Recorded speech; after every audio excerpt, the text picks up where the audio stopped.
Hey guys, welcome to Home Sweet Homeschool. If you're new here, my name is Ashley and I'm a homeschooling mom to one. And in today's video, we're going to do a little look inside Renaissance and Revival from Gather Round Homeschool. So I'm going to show you the high school student notebook. We're going to look at the teacher's guide and we're just talk a little bit about the unit. Now, the first thing I want to point out is that my printer hates me, okay? Every time I go to print, it never wants to do the right thing. So if you have a printer that actually works when you want it to, or you order print from them, yours is going to look great. Mine, for some reason, printed my teacher's guide with a very, very orange background, but it should look like this one. So just kind of ignore the orange if you can. I've already printed it. I'm not going to waste more paper, so I'm going to live with it, okay? I'll just have to talk to the printer later. It just hates me. So let's talk about this unit really quick. This unit is going to round out my son's world history credit. He's a 10th grader and we have used ancient civilizations, Vikings, Middle Ages, and now this. And this will round out his credit for high school. And so he's really excited to do this. He loves history, so he's excited about this unit. I do want you to know there is a one-day sample available of this unit. If you go to Gather Round Homeschool's website, so you can print it out yourself and look at it. Again, you can get this in printed or digital. Their print quality is wonderful. And if you order $75 or more right now in the month of February and you live in the United States, you can get free shipping. So just a heads up on that. The only thing I'm not going to show you today is the seat work journal. I just don't have it printed yet because we are finishing up our last unit. But when I do a review of this unit, I'll show you the seat work journal, but that is just a place to get more grammar, spelling, copy work, vocabulary practice. You can get it in cursive or manuscript. So that's awesome to have.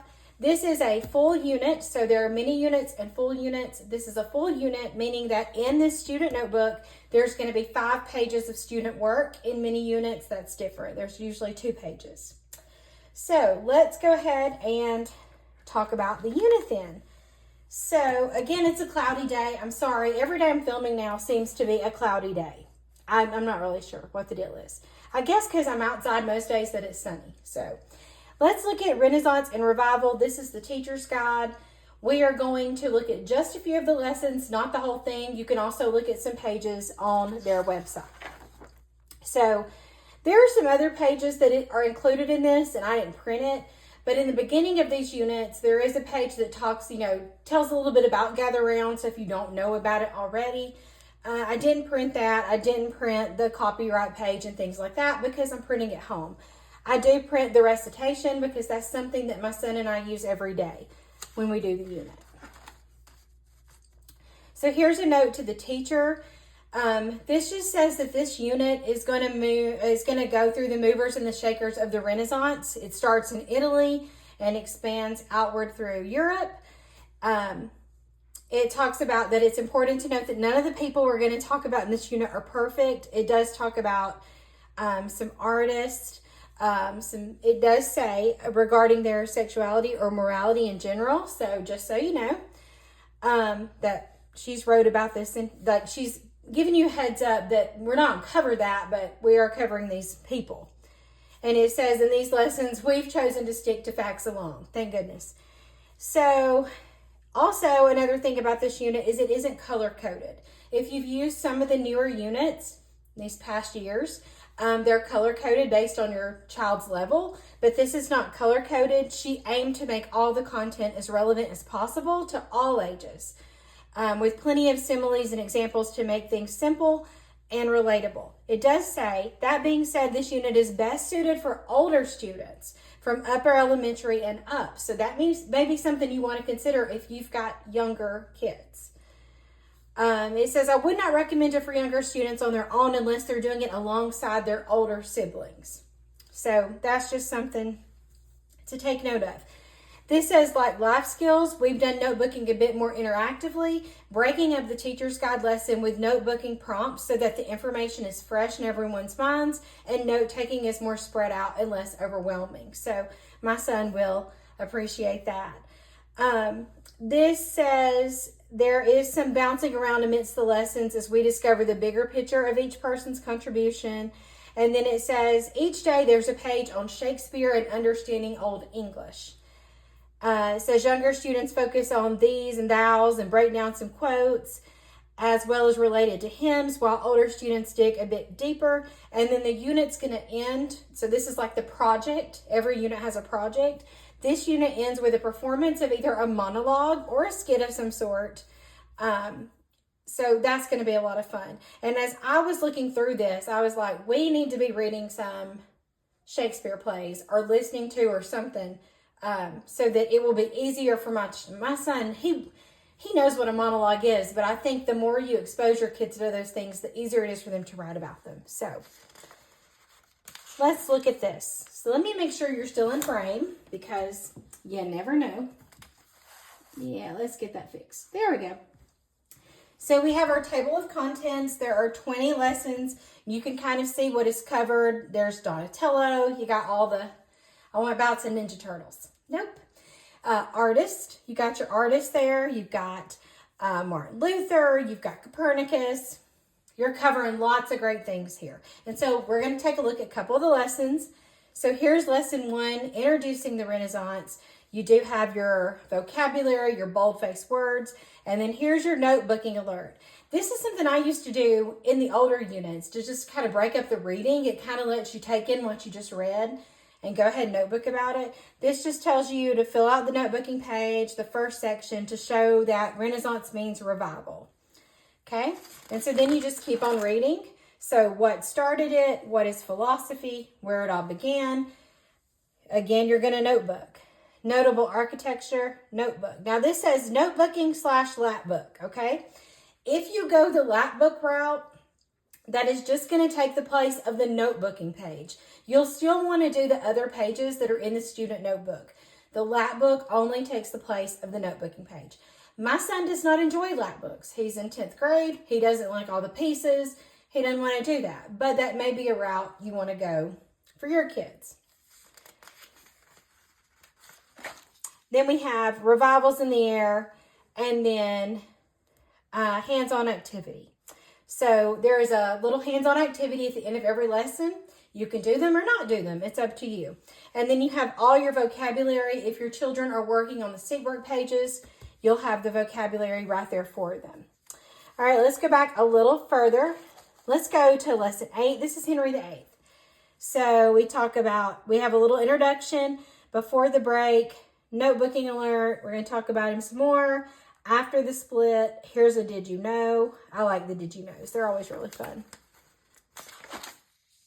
Another notebooking alert. Notable literature, notable architecture, Hawaiian revival, and then your hands-on activity. So there you go. So they look very, very similar, and the activities are usually pretty easy to do. To just, do it really quick. It's a real fun way to end the lesson. And then we'll go even further back. We'll go to lesson 17. This is on William Shakespeare. You'll talk about his early life, his adult life. Again, you're stopping to lap book. There's more did you knows, and your hands-on activity. So just an example of this hands-on activity says, have you ever seen some of the clothes that were worn during Shakespeare's time? Sometimes they had ruffle collars that were stiff and helped to protect their clothes.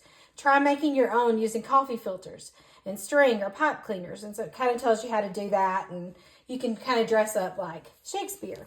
So at the back of this is the appendix. And so I do not put it inside the teacher's guide. I actually printed out 3-hole punch it, and I put it in my planner where I keep the answer keys and things like that. So I will go to the app. If you go to the app, if you're not using the Gather Round app, you need to use it. I go to the app and I print out the planning sheets for the unit because in case I want to do something extra or I want to make sure that we don't forget something, I like to use those planning pages. So I'll print those out and 3-hole punch them. You can find the book list. You can find the scope and sequence for the unit. That's where you're going to find all the links. You need to use the Gather Round app. So I'll hole punch that. And then I also do that with the stuff that's in the appendix. In the teacher's guide, there was a Europe reference map. And I like to be able to go ahead and prepare the night before. And so I'll pull out any of these pages that we're going to need for during the lesson. And I don't like having it in the book. I don't like having to flip back and forth. I would rather just have it out. And so let me see if I can find the other pages. That's the pages I was actually looking for earlier that I thought I didn't print. Okay, so here's some other ones that are going to be in the back of the teacher's guide. It will tell you what lesson it is for. And then there's also a timeline. Now, for us, this is perfect if you do not already have a history notebook, like a history timeline. We actually have used the one from School Nest. That's always in my Amazon store if you want to look at it. We've actually been using that for years, and as we come across things in history, U.S. or world, we add it to our history timeline. So if you don't have a notebook, there is a timeline provided right here that you could cut out and add the things to it if you wanted to do that. And then here are some timeline. Well, they're going to be upside down either way. So you can cut these out. These go on the timeline. So that's going to be found in the back of the teacher's guide. And if you're wondering how I bind this, I use my ProClick. I love it. And then I bought these from Amazon, and those are always in my store, my Amazon storefront too. But they work just as fine in a folder or notebook. Don't think you have to have one. All right, now let's look at the high school notebook. We're going to take a look at some of those pages. And again, I want to make sure that you're in frame and you can see this, because what would be the point of a flip through? All right, so this is the first page. It's written to the student.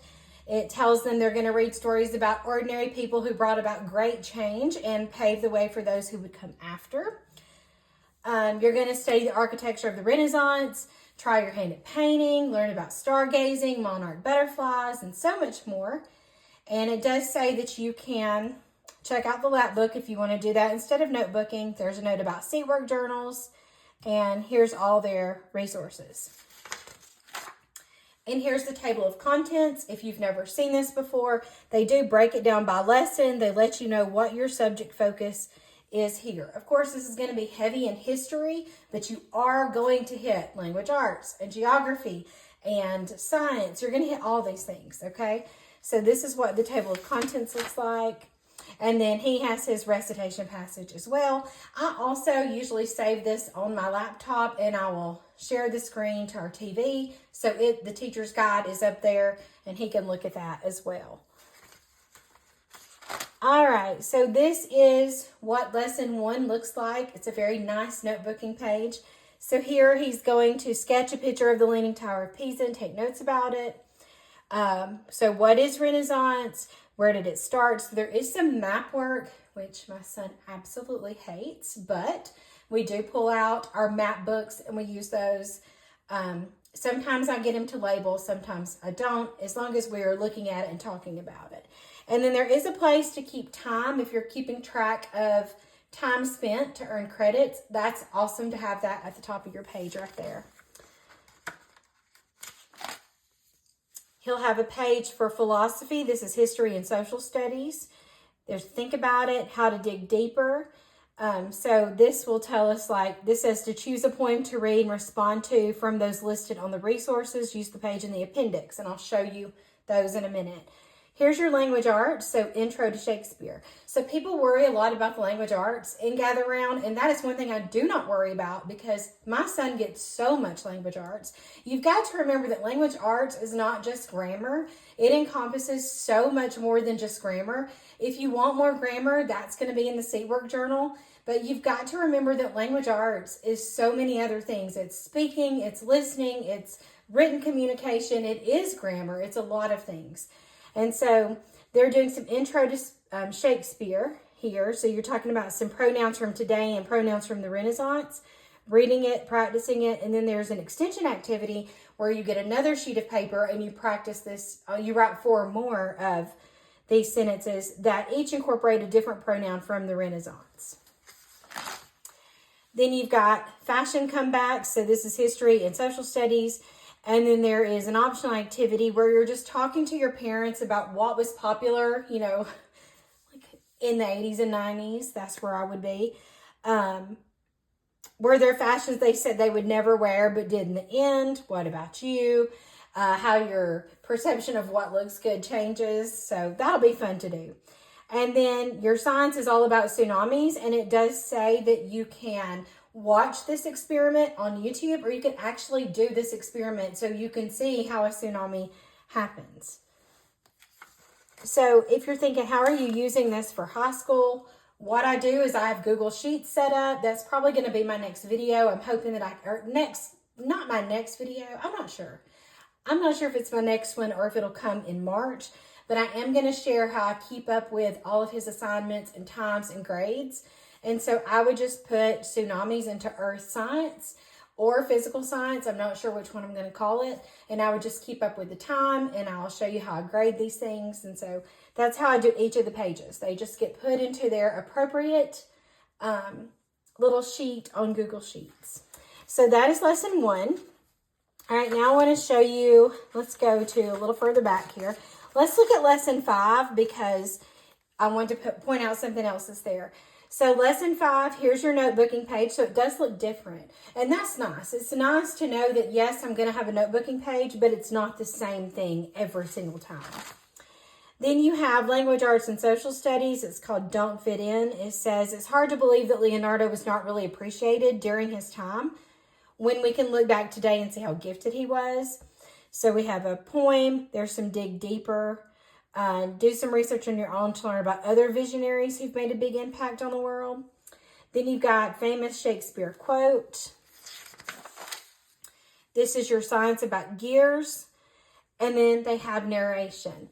I love these narration pages. They're throughout this unit. There's probably I think it's at 5 and 10. I'm not sure how many. I haven't looked all the way through it yet. But I love these. You can use these as written narration prompts. You can use these as oral narration. You can use this as a quiz or a test. You use this however you see fit. But I love the narration pages. It just lets you review what you've learned so far in the unit. So I would not wait till the very end to do these. Do them after the 5 lessons and see what they remember. So I love that. Okay, we'll go a little bit further back. Let's look at 13. So 13, you're notebooking about Catherine, is it Medici? Medici, is that what it is, I think? A Renaissance woman. So you've got to notebook about that. Here's your history and social studies. Your language arts is talking about creating a play. That's why I say it's kind of important that you're reading some of these Shakespeare things. Social studies is all about the fabulous fork. And then your history and art is about high heels. And so as you can see, you are just covering so many different things. Your kids are going to be exposed to so many different things in these units. And then I wanted to show you the end here because at the end you still have a notebooking page. You're talking about refrigerators.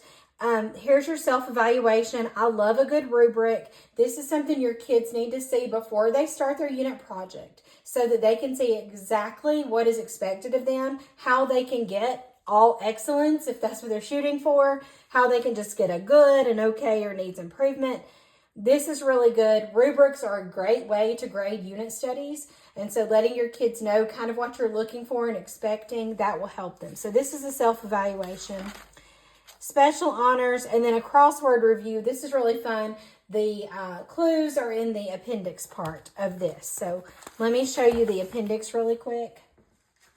So in the student notebook, in the appendix, that is where the answer key is. If you're okay with it being in your child's book, that's fine. My son would probably never even notice. He usually just turns to whatever day we're on. He's not going to go digging through the book. He's just not. But I print the answer key and I put it into my planner. And so this will all be 3-hole punched and put into my planner for myself. So here's the cheat sheets for spelling. If you still want to give them spelling words, we do it because it is in the seat work journal and my son could always use some spelling practice. So I use this to check his spelling.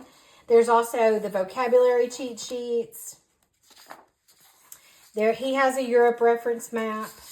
That way we can both be looking at it if we need to. There are some cutouts. Some of the notebooking pages you're going to cut and glue onto the notebooking page. So there are cutouts for that. His printed so much better than mine. This is for lesson 1, page 2. It's Elements of Poetry. This is for lesson 6. So if they want you to read something, they usually have it in the back printed for you. Lesson 17. Here's for lesson 1, page 5, the tsunami experiment. So you can just see they include what you need on those pages. Stargazing journal. This is for lesson 13. Here's Act 2, Scene 6. So you would be using this. And I would probably actually make myself a copy and my son a copy so we can both be looking at the same thing so I know what we're talking about. This is Act 1, Scene 1 of Merchant of Venice. Here's a bunch of cutout. I don't know what that is. Lesson 17, page 2. Let's look at that really quick. Lesson 17.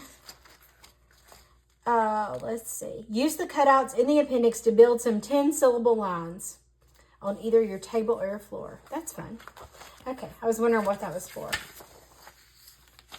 Then I'm just telling you, everything you need is going to be in the appendix, and this is for your review at the end. So that is just a little glimpse into Renaissance and Revival.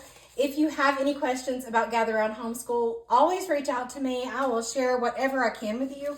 We have been using it since my son was in the 5th grade, and he is now a 10th grader. So we have had a lot of experience with it. We absolutely love it. We love using unit studies. So, if you're interested in that for high school, you're looking for a non-traditional approach to high school, hit that subscribe button. Check out any of my past flip-throughs or day in the lives or reviews. I have a ton. Also, check out Gather Round on Facebook and Instagram. You can look at their website.